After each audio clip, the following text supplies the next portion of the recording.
So guys, आपको पता है असिस्टेंट मोटर व्हीकल इंस्पेक्टर की 153 वैकेंसीज आई हुई हैं गुजरात पब्लिक सर्विस कमीशन में। आप में से बहुत सारे मैकेनिकल एंड ऑटोमोबाइल इंजीनियर्स इस वैकेंसी के लिए बहुत समय से वेट कर रहे थे and I am very sure कि आप बहुत एक्साइटेड है इस एग्जाम के लिए और ये एग्जाम देने के लिए। तो सबसे पहली बात, ये एग्जाम होने वाला है अप्रैल 2025 में as per GPSC official notification. Second बात क्या है कि यहाँ पे आपको कितना नंबर लेकर के आना होगा, एक्सपेक्टेड कट ऑफ क्या होगा, इसके बारे में मैंने आपको प्रीवियस वीडियो में बात की हुई है कि कितना एक्सपेक्टेड कट ऑफ आपका कैटेगरी वाइज 250 में से जा सकता है। सो आज की इस वीडियो में हम पर्टिकुलरली ये बात करेंगे कि भाई एएमवीआई का सिलेबस क्या है और उसको किस तरीके से अप्रोच करके आप इस कट ऑफ मार्क्स को क्लियर कर सकते हैं और अपनी कैटेगरी में इस पोजीशन को पा सकते हैं और असिस्टेंट मोटर व्हीकल इंस्पेक्टर बन सकते हैं गुजरात पब्लिक सर्विस कमीशन में। सो गाइस, मेरा नाम है डॉक्टर उमाशंकर त्रिपाठी और आज की इस वीडियो में हम इस सिलेबस की बात करने वाले हैं। तो चलते हैं आपके जीपीएससी के इस सिलेबस की तरफ। सो ये आप अपनी स्क्रीन पे क्या देख रहे हैं, आप देख रहे हैं इस syllabus Gujarat public service commission का assistant inspector of motor vehicle class 3 का। तो यहाँ पे अगर हम सिलेबस की बात करें तो हमारा ये सिलेबस जो है वो 3 पार्ट में डिवाइडेड है और पेपर का नेचर क्या है, ऑब्जेक्टिव है। ऑब्जेक्टिव नेचर का मतलब क्या है, आपको एक प्रश्न पूछा जाएगा, सवाल पूछा जाएगा और उस सवाल के आपके 4 ऑप्शन होंगे। 4 ऑप्शन में से एक ऑप्शन आपका सही होगा और वो ऑप्शन आपको यहाँ पे निकालना होगा, मतलब उसको करेक्ट आपको मार्क करना होगा। अब यहाँ पे सिलेबस में सबसे पहला लिखा हुआ है कंसर्न सब्जेक्ट, यानी जो आप अपने सेमेस्टर में पढ़ते हैं मैकेनिकल इंजीनियरिंग में, ऑटोमोबाइल इंजीनियरिंग में, दोनों के मिक्स सब्जेक्ट आपको यहाँ पे पूछे जाएंगे। अभी हम सब्जेक्ट की डिटेल में बात करेंगे। दूसरा पार्ट है act rule guideline institute judgment, जो आपका 75 नंबर का आएगा और पार्ट सी होगा आपका गुजराती। सो अगर हम बात करें इन तीनों को मिला करके आपका गुजराती 50 नंबर, एक्ट रूल 75 और कंसर्न सब्जेक्ट 125। तो यहाँ पे कंसर्न सब्जेक्ट का सबसे ज्यादा यहाँ पे वेटेज है। अब अगर हम कंसर्न सब्जेक्ट में सिलेबस की बात करें तो सबसे पहले है आपका इंजीनियरिंग ड्राइंग, दूसरा इंजीनियरिंग मैकेनिक्स। तो इंजीनियरिंग ड्राइंग में आपको curves, orthographic, isometric projection, fasteners, projection of point, line, plane, limit, fit and tolerance, ये सारी चीजें पढ़नी है। तो यहाँ पे अगर हम लिमिट, फिट एंड टॉलरेंस की बात करें तो ये टॉपिक आपको मैन्युफैक्चरिंग प्रोडक्शन में पढ़ाया जाएगा।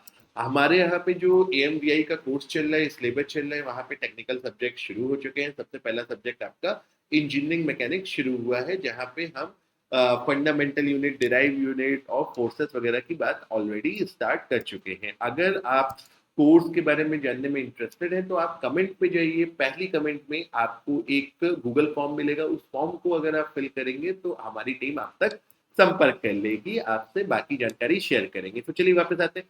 तो इंजीनियरिंग ड्राइंग की अगर हम बात करें तो यहाँ पे आपको क्या मिल रहा है, orthographic, isometric, projection, line, plane. Engineering mechanic जो कि बहुत इंपॉर्टेंट है, यहाँ पे आपको सेंटर ऑफ ग्रेविटी, फोर्सेस को, प्लानर पैरेलल फोर्सेस, ये सब देखना है। फिर theory of machine, machine design में theory of machine, machine design का ज्यादा लंबा सिलेबस यहाँ पे नहीं दिया हुआ है। आपको फंडामेंटल यूनिट, डिराइव यूनिट, ये बेसिकली आप फिजिक्स में 11th क्लास में पढ़ते हो। स्ट्रेस स्ट्रेन, ये स्ट्रेंथ ऑफ मटेरियल का टॉपिक हो गया।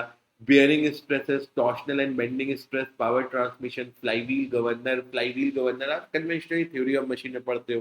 Clutches, brake, machine design, gears आप पढ़ते हो मशीन डिजाइन में, बियरिंग आप पढ़ते हो machine design, balancing and vibration पढ़ते हो आप थ्योरी ऑफ मशीन में। सो बेसिकली ये जो थर्ड नंबर की बात करें, ये आपके सेमेस्टर में ये जो टॉपिक्स हैं ये कवर होते हैं strength of material, machine design and theory of machine.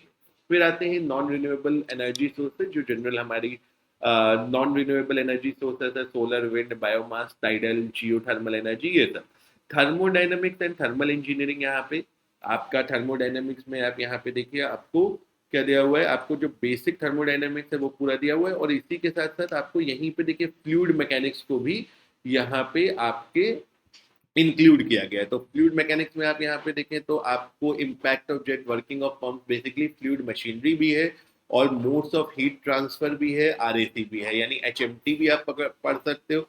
तो जब हम मोड ऑफ हीट ट्रांसफर लिख देते हैं तो कंडक्शन, कन्वेक्शन, ये सारी चीजें आपकी यहाँ पे, रेडिएशन, सारी चीजें इंक्लूड हो जाती है। मतलब एक तरीके से पूरा सब्जेक्ट ही आपका यहाँ पे इंक्लूड हो गया। RAC, refrigeration and air conditioning पहले से दिया हुआ है। IC engine, IC combustion engine, तो इसमें देखिए बहुत एक्सटेंसिव कोर्स आपको दिया हुआ है। वर्किंग वगैरह सारी चीज़ें यहाँ पे बताई गई है। फिर आते हैं मटेरियल एंड मैन्युफैक्चरिंग प्रोसेसेस में। तो यहाँ पे आपके जो जनरल मटेरियल्स मतलब मटेरियल साइंस भी हो गया, हीट ट्रीटमेंट प्रोसेस भी मटेरियल साइंस में आता है। फिर मेटल वर्किंग मतलब फोर्जिंग, फॉर्मिंग, ये सारी चीज़ें आ गई। कास्टिंग मतलब डिफरेंट टाइप की कास्टिंग प्रोसेसेस वगैरह भी आपके यहाँ पे शामिल हो गए। कन्वेंशनल प्रोसेसेस भी आ गया। तो powder metallurgy, non conventional machining, ये सारी चीज़ें यहाँ पे नहीं है। फिर ऑटोमोबाइल इंजीनियरिंग का पार्ट आता है, autonomy of vehicles, automobile system, necessity of clutch, CAD, cam, pollution and vehicle insurance, diagnosis of testing of vehicle. तो ये हमारा जो है ऑटोमोबाइल, जो भी लोग बीटेक ऑटोमोबाइल में करते हैं वो जनरली ये लास्ट के 2 सब्जेक्ट और यहाँ पे ये वाला ऑटोमोबाइल इंजीनियरिंग वाला सब्जेक्ट पढ़ते हैं। और बाकी जो सब्जेक्ट होते हैं इसमें मोस्ट ऑफ द सब्जेक्ट आपके कॉमन होते हैं, जो आपके मैकेनिकल ऑटोमोबाइल दोनों ही ब्रांचेस में होते हैं। तो कुल मिलाकर के 11 टेक्निकल सब्जेक्ट आपके जो है यहाँ पे इन्वॉल्व है। और अगर हम पार्ट बी की बात करें, एक्ट रूल्स वगैरह की बात करें, तो यहाँ पे टोटल 12 एक्ट आपको पढ़ने हैं और उसके सब सेक्शन भी यहाँ पे पढ़ेंगे। और बाकी ये जो है आपके जनरल जो जीपीएससी में आपका जो गुजराती का यहाँ पे पोर्शन आपका आता है। सो गाइस ये है आपका जीपीएससी का सिलेबस। सो अगर हम बात करें कि ये कैसे पढ़ना चाहिए आप लोगों को, तो देखिए यहाँ पे थोड़ा सा चैलेंज क्या रहता है स्टूडेंट्स के साथ। जो मैकेनिकल के स्टूडेंट हैं उनको कुछ सब्जेक्ट ऑटोमोबाइल के पढ़ने, और जो ऑटोमोबाइल के बच्चे हैं उनको कुछ सब्जेक्ट मैकेनिकल के पढ़ने हैं। सो गाइस यहाँ पे आपको जरूरत होती है एक अच्छी और बढ़िया गाइडेंस की, ठीक है।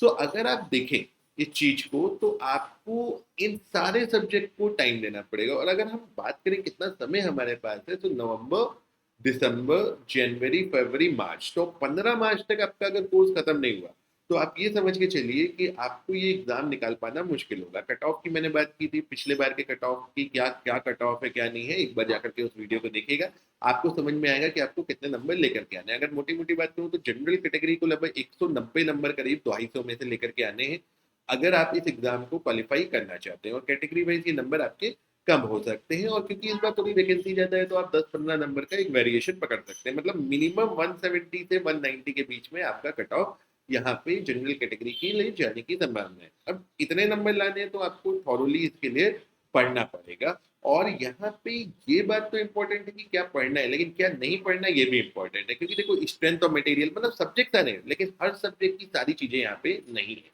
स्ट्रेंथ ऑफ मटेरियल उसमें बहुत सारे टॉपिक यहाँ पे नहीं मेंशन है, जैसे SFD, PMD, principal stress and everything. Although अगर आप प्रीवियस ईयर का पेपर देखोगे तो एक आध क्वेश्चन यहाँ से भी पूछे गए हुए हैं। सो गाइस आपको एक प्रॉपर स्ट्रेटेजी बनानी पड़ेगी, एक प्रॉपर टाइम टेबल बनाना पड़ेगा, एक प्रॉपर पैटर्न बनाना पड़ेगा। अगर आप सोचे कि लो मैं पहले केवल टेक्निकल कर लेता हूँ, नॉन टेक्निकल बाद में करूंगा, तो भी दिक्कत है। और नॉन टेक्निकल पहले कर लेता हूँ, टेक्निकल बाद में करूंगा, तो भी दिक्कत है। तो आपको कुछ सिनर्जी बनानी पड़ेगी इन दोनों के बीच में, राइट। सो गाइस आज की वीडियो में इतना ही। आई होप आप लोगों को जो भी मैं क्या बताना चाहता था वो समझ में आया होगा। अगर आप और कुछ जानकारी चाहते हैं तो कमेंट्स में जरूर बताइए। और कमेंट में आपको जो पहला कमेंट मिलेगा आपको इस वीडियो पे, और डिस्क्रिप्शन में एक गूगल फॉर्म का लिंक आपको मिलेगा। वो फॉर्म अगर आप फिल करेंगे तो हमारी टीम आपको कोर्स से रिलेटेड, अगर आप इच्छुक हैं कोर्स परचेज करने में या कोर्स में आने में, तो आप आकर के देख सकते हैं। उसके लिए आप बात कर सकते हैं। तो कमेंट में आप इस चीज को लिख करके बताइए, और अगर अच्छा लगे तो हमारे चैनल को जरूर सब्सक्राइब करिए। So with this, thank you very much and have a good day.